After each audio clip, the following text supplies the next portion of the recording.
শীতকালে সুস্মিতা বিয়ে করে শ্বশুরবাড়িতে আসে, কিন্তু সে ভীষণই শীত কাতুরে। তাই শ্বশুরবাড়িতে আসার পর তার একদমই যেন মাটিতে পা পড়ে না, কারণ আগে থেকে তার ধনী শ্বশুরবাড়িতে 10 জন চাকর বাকর আছে। সুস্মিতার শ্বশুরবাড়িতে ঝিকমিক, তার বাবা মা, ভাই বোন এছাড়াও পরিবারের অনেককে নিয়ে বহুদিন ধরে কাজ করে। তাই ঝিকমিক এবং তার পরিবার সুস্মিতার শ্বশুরবাড়ির লোকেদের কাছে একেবারে বাড়ির সদস্যদের মতোই হয়ে ওঠে। কিন্তু সুস্মিতা বিয়ের পর তাদের সাথে নিতান্তই চাকরের মতো ব্যবহার করে থাকে। বিয়ের পর একদিন শীতের সকালে, কাকিমা, আমাদের গ্রামে নতুন ফসল হয়েছে, তাই আমরা পরিবারের সবাই মিলে ঠিক করেছি কিছুদিনের জন্য গ্রামে গিয়ে থেকে আসব। তুমি তো ভালো করেই জানো আমাদের গোটা পরিবার বহুদিন ধরে তোমাদের বাড়িতে কাজ করছি, কিন্তু এই শীতকালে কয়েকদিন ছুটি না নিলে আমরা খুব সমস্যায় পড়ে যাব। তাই তুমি যদি আমাদের ছুটি দাও তাহলে আমরা গ্রাম থেকে ফসল কেটে আবার শহরে ফিরে আসতে পারবো। ঠিক আছে, তুই যখন ছুটি চাইছিস তাহলে তুই তোর পরিবারকে নিয়ে গ্রাম থেকে ঘুরে আয়, কিন্তু বেশি দেরি করিস না যেন, কারণ তোদের ছাড়া আমার বাড়ির কোনো কাজই হবে না। তবে এই কদিন বরঞ্চ নতুন বৌমা বাড়ির সব কাজ সামলে নেবে। শাশুড়ি মায়ের মুখে এরকম কথা শুনে সুস্মিতা খুবই রেগে যায়। মা, আপনি একদম এদেরকে লাই দিয়ে মাথায় তুলে দিয়েছেন।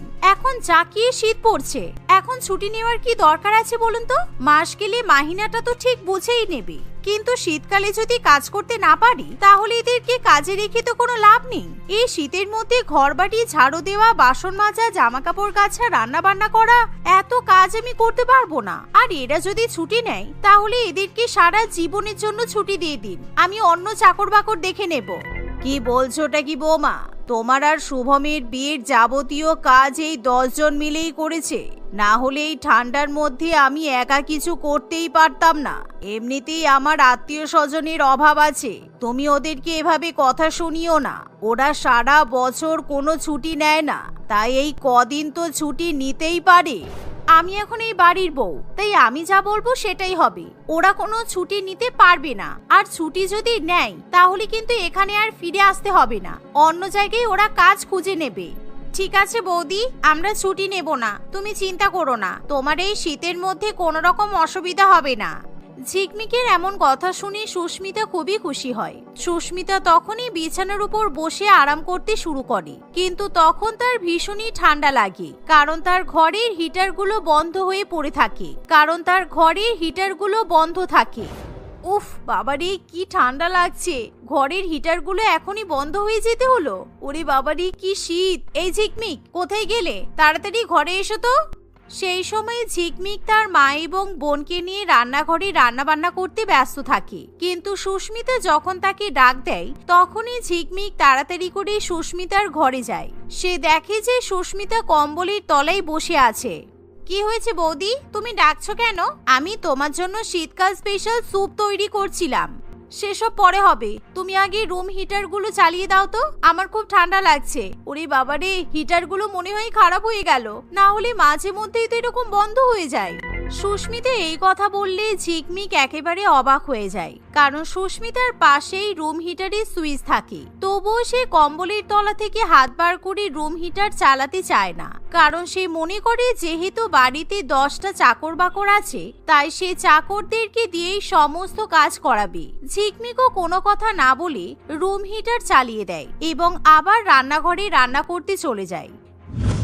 কিছুক্ষণ পর সুস্মিতা যখন নিজের ঘর থেকে বাইরে বেরোয় তখন সে পুষ্পিতাকে শীতের গরম জামা কাপড় ওয়াশিং মেশিনে কাচতে দেখে, যা দেখে সুস্মিতা ভীষণই রেগে যায়। পুষ্পা কাকিমা, তোমার কি বয়স বাড়ার সাথে সাথে মাথায় ব্যামো হয়েছে? তোমাকে কতবার বলেছি আমার শীতের এই গরম জামা কাপড়গুলো তুমি ওয়াশিং মেশিনে কাচবে না, কারণ এগুলো থেকে উল উঠে যাবে। তুমি তবুও আমার কথা শুনবে না, তাই তো? বোমা, এই ঠান্ডার মধ্যে ওয়াশিং মেশিনে জামা কাপড় পরিষ্কার করব না তো কিসে করব? এত বছর ধরে এই বাড়ির প্রত্যেকের শীতের জামা কাপড় তো আমরা ওয়াশিং মেশিনেই পরিষ্কার করে এসেছি। কোথায় কখনো তো একটাও জামা কাপড় নষ্ট হয়নি বৌমা।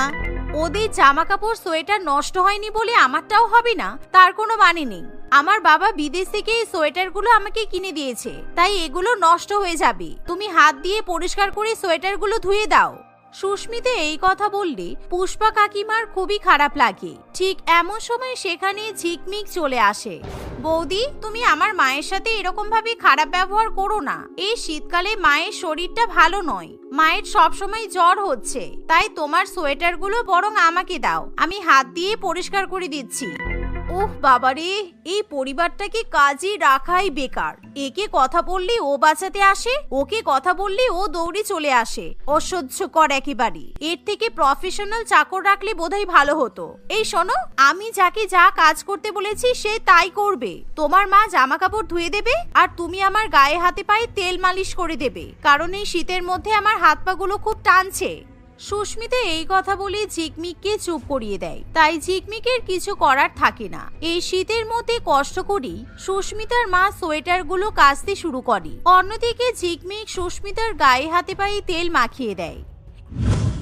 এভাবেই দেখতে দেখতে কিছুদিন কাটে। একদিন মালতী দেবী তাদের বাড়ির 10 জন কাজের লোককে ডেকে পাঠায়, কারণ ঝিকমিক এবং তার পরিবারের লোকেরা বহুদিন ধরে ছেঁড়া সোয়েটার, ছেঁড়া টুপি পরে সেই বাড়িতে কাজ করে। আর যা দেখে মালতী দেবীর খুবই খারাপ লাগে। আমি আমার ছোট ছেলেকে বলে তোমাদের জন্য দোকান থেকে সুন্দর সুন্দর সোয়েটার আর টুপি কিনে নিয়ে এসেছি, তোমরা এবার থেকে এগুলো পরেই কাজ করবে। আর হ্যাঁ, তোমরা পায়ে জুতো পরছো না কেন? এভাবে জুতো ছাড়া ছেঁড়া সোয়েটার পরে তোমরা যদি সারাদিন কাজ করো, তোমাদের তো শরীর খারাপ করবে। মালকিন, আমরা জুতো পরেই কাজ করছিলাম, কিন্তু নতুন বৌমা বললো জুতো পরে ঘর বাড়ি ঝাড়ু দিলে, পরিষ্কার করলে নাকি ঘর বাড়ি আবার নোংরা হয়ে যাবে, তাই আমরা এবার থেকে জুতো ছেড়েই কাজ করছি। না, কোনো দরকার নেই। তোমরা যদি জুতো পরে কাজ করতে না চাও তাহলে পায়ে উলের মোজা পরে কাজ করবে, কারণ আমাদের মার্বেলের পাথরের মেঝে কিন্তু খুব ঠান্ডা। এরকম ঠান্ডার মধ্যে ফাঁকা পায়ে কাজ করা যায় না। এই বলে মালতী দেবী তাদেরকে দামি দামি সোয়েটার, টুপি, সুন্দর সুন্দর জুতো উপহার দেয়। আর যা দেখে সুস্মিতার খুবই রাগ হয়, তাই তখনই সুস্মিতা সেই ব্যাপারে হস্তক্ষেপ করে। আপনার তো শখ কম নয় মা, এমনিতেই শীতকালে রুম হিটার চলছে বলে অনেক টাকা বিল আসছে, তাই আপনার ছেলে আপনাকে ইলেকট্রিকের বিল দেওয়ার জন্য টাকাটা দিয়েছিল। আর আপনি এই টাকাটা দিয়ে 10 জন চাকরের জন্য সোয়েটার, জুতো, মোজা, হাবিজাবি কিনে এনেছেন। এসব বেকার ফালতু খরচা করার কোনো দরকার নেই। আবার তো আপনার ছেলের কাছে হাত পেতে টাকা চাইবেন। এটা আমার ছোট ছেলের টাকা বৌমা, তোমার বরের টাকা আমি খরচা করিনি। আর তুমি একদম আমার উপর খবরদারি ফলাতে আসবে না। বেশ করেছি বলেছি, কারণ আপনার তো এখন বয়স হয়েছে। এই পরিবারের দায়িত্ব আপনাকে আর নিতে হবে না। 10 জন চাকরকে কি দিতে হবে না দিতে হবে আমি বুঝে নেব। আপনার ছোট ছেলের টাকা কি টাকা নয়? মানছিও বিয়ে করেনি, তাই বলে ওই চাকরদের উপর টাকা নষ্ট করবে? সুস্মিতা এভাবে কথা বললে মালতী দেবীর খুবই খারাপ লাগে। সে আর কোনো রকম কথা বলতে পারে না। এভাবেই সময় কাটতে থাকে। সুস্মিতা সারাদিন বিছানার উপর বসে নানান রকমের খাবার খায়, আর সেই বাসনগুলো বাড়ির চাকরদেরই পরিষ্কার করতে হয়। এমনকি সুস্মিতা বিছানা থেকে নেমে নিজের খাটটা পর্যন্ত পরিষ্কার করে না। বাড়িতে চাকর আছে বলে সুস্মিতা সবসময় তাদের উপর হুকুম করে। সে প্রত্যেকদিন নতুন নতুন সোয়েটার পরে আর তার চাকর বাকরকে দিয়ে সেই সোয়েটারগুলো পরিষ্কার করায়। এভাবে অসম্ভব ঠান্ডায় সে 10 জন কাজের লোকের সঙ্গে একেবারে অমানবিক ব্যবহার করতে থাকে। একদিন, বৌদি, আজকে আমার শরীরটা একদম ভালো লাগছে না, খুব জ্বর হয়েছে। তোমার কাছে প্যারাসিটামল হবে গো? তার সাথে আবার ঠান্ডাও লেগেছে জানো। তোমার ওসব নাটক ভালো করেই জানি। আসলে আজকে আমি আমার বাপের বাড়ির পরিবারকে ডেকেছি। শীতকালে আমরা ছাদে বসে পিকনিক করব, তাই তোমরা কোনো কাজ করবে না, সেই জন্য শরীর খারাপের নাটক করছো, তাই তো? না বৌদি, ওরকম কোনো ব্যাপার নয়। আজকে সত্যি আমার শরীরটা ভালো নেই। ঝিকমিক এই কথা বললেও সুস্মিতা কোনো কথা শুনতে চায় না। সে বাড়ির নতুন বৌমা, তাই নিজের বাপের বাড়ির লোকেদেরকে নিমন্ত্রণ করে, কিন্তু সে শীতকালে ত্বক চর্চা করতে ব্যস্ত। অন্যদিকে বাড়ির কাজের লোকেরা তার হয়ে সমস্ত কাজ করে। ঝিকমিক জ্বর গায়ে সবার জন্য biryani, fried rice, mutton, chicken, নলেন গুড়ের সন্দেশ, পায়েস ইত্যাদি রান্না করতে থাকে। বাদবাকি কাজের লোকেরা ঠান্ডার মধ্যে ঘরবাড়ি পরিষ্কার করে। কিছুক্ষণ পর সুস্মিতার বাপের বাড়ির লোকেরা চলে আসে। সুস্মিতা তাদের সাথে গল্পে মেতে ওঠে। ইতিমধ্যে ঝিকমিক যখন তাদেরকে খাবার পরিবেশন করে তখন, এই, তুমি শীতকালে আমাদের কি ঠান্ডা ঠান্ডা খাবার দিয়েছো? আমার বাপের বাড়ির লোকেরা একদম ঠান্ডা খাবার খেতে পারবে না, ওদের গলা খারাপ হয়ে যাবে।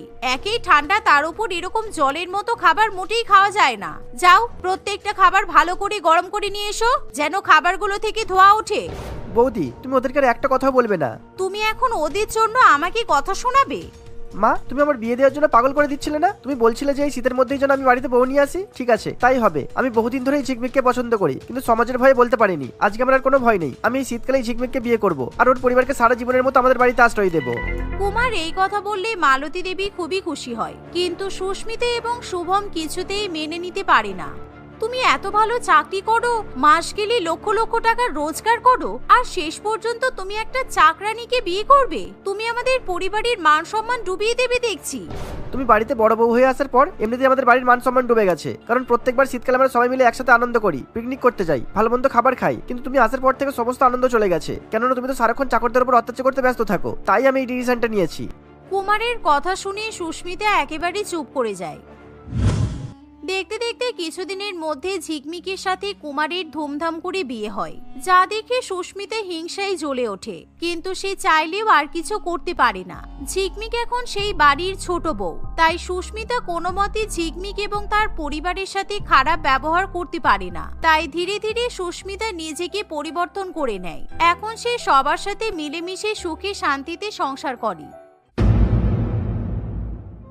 রুক্মিণী দেবী তার একমাত্র ছেলে রঞ্জনের সঙ্গে বাস করত।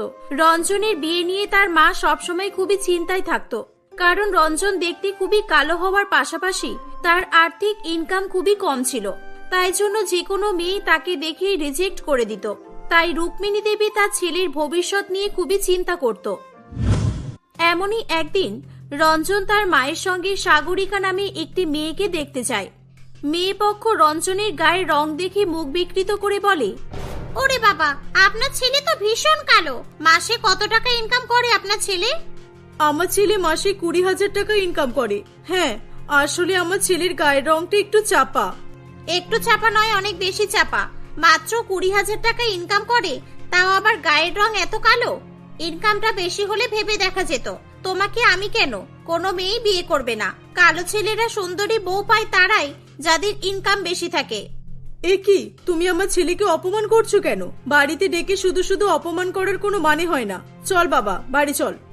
এই বলে রুক্মিণী দেবী তার ছেলেকে নিয়ে সেখান থেকে বাড়ি ফিরে আসে। রঞ্জনের মন খুবই খারাপ ছিল, কারণ এর আগে বহুবার তাকে অনেক মেয়ে রিজেক্ট করেছিল।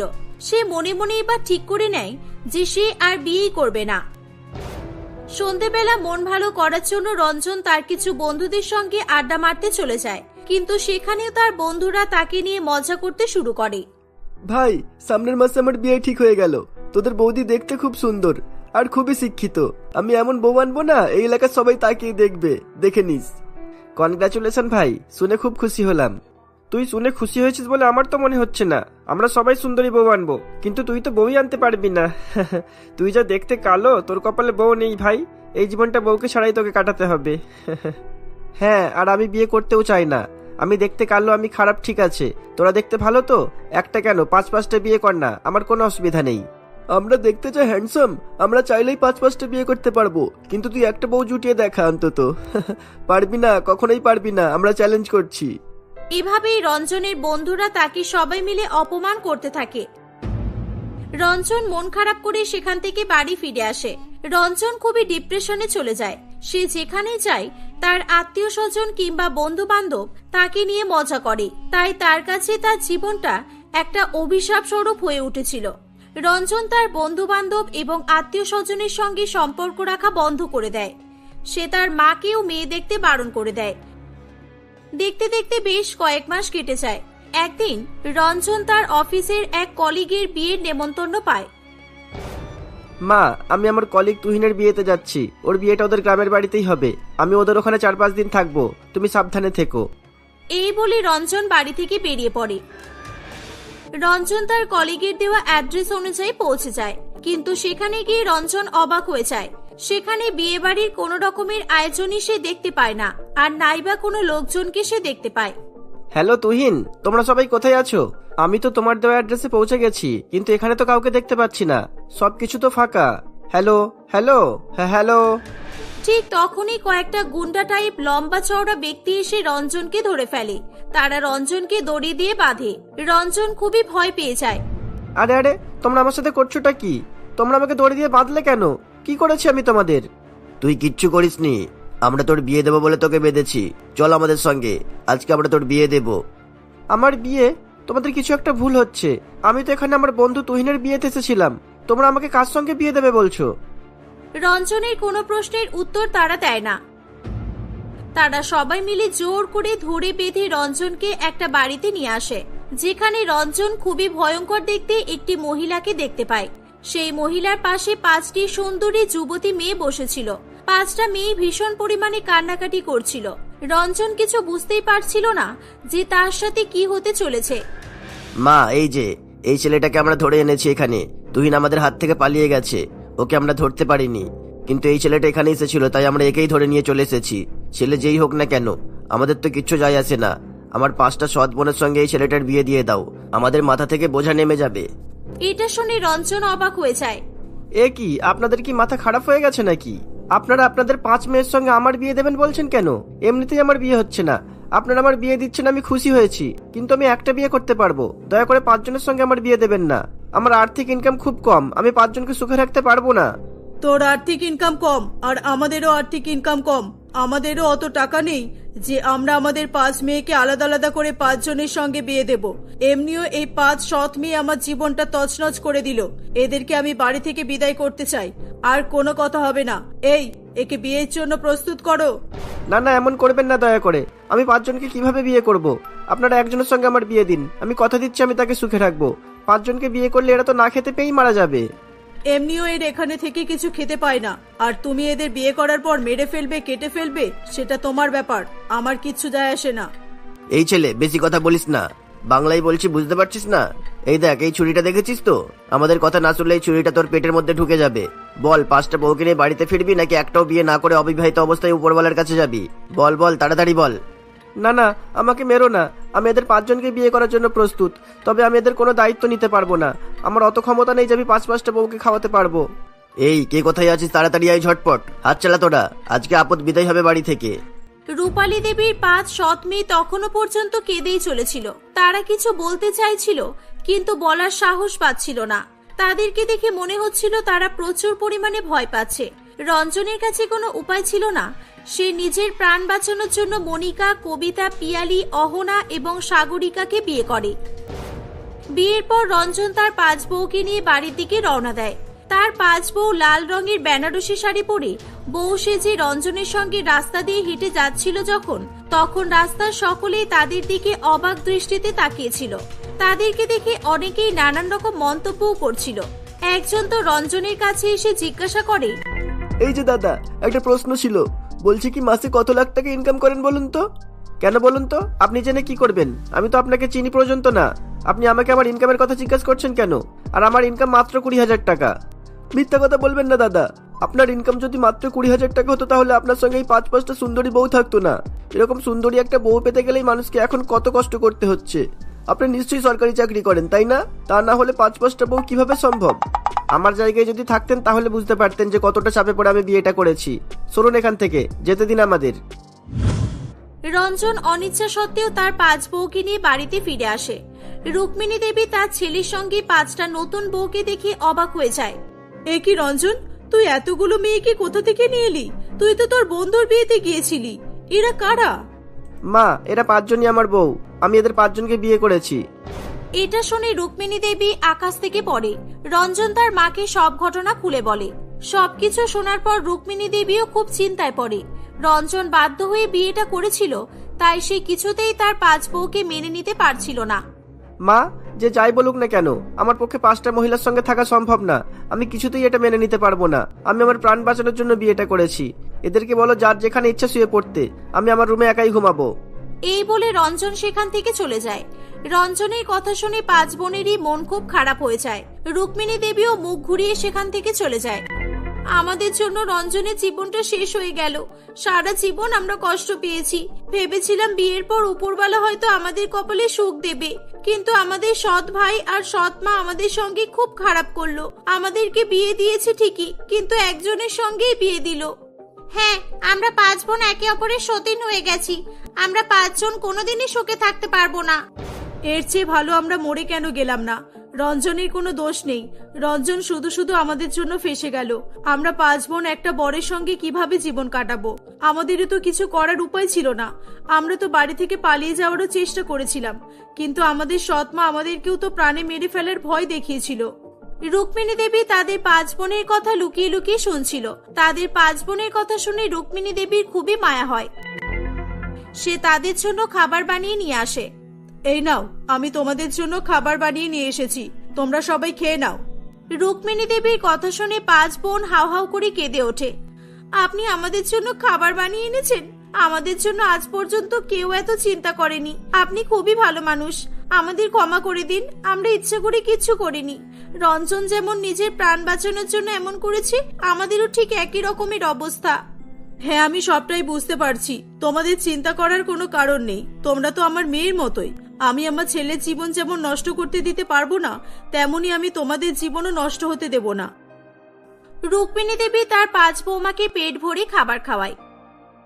পরের দিন থেকে তার 5 বৌমাই রুক্মিণী দেবীর খুবই সেবা যত্ন করতে থাকে। 5 বোন দেখতে খুবই সুন্দর হওয়ার পাশাপাশি ঘরের কাজকর্মেও তারা খুবই পারদর্শী ছিল। রুক্মিণী দেবী মনে মনে ভাবে তার যদি 5টা ছেলে থাকতো, তাহলে সে তাদের সঙ্গেই এই 5 বোনের বিয়ে দিত। কিন্তু রঞ্জন কিছুতেই তার 5 বউকে মেনে নিতে পারছিল না। একদিন রঞ্জন রাস্তা দিয়ে হেঁটে যাচ্ছিল, তখন তার বন্ধুদের সঙ্গে তার দেখা হয়।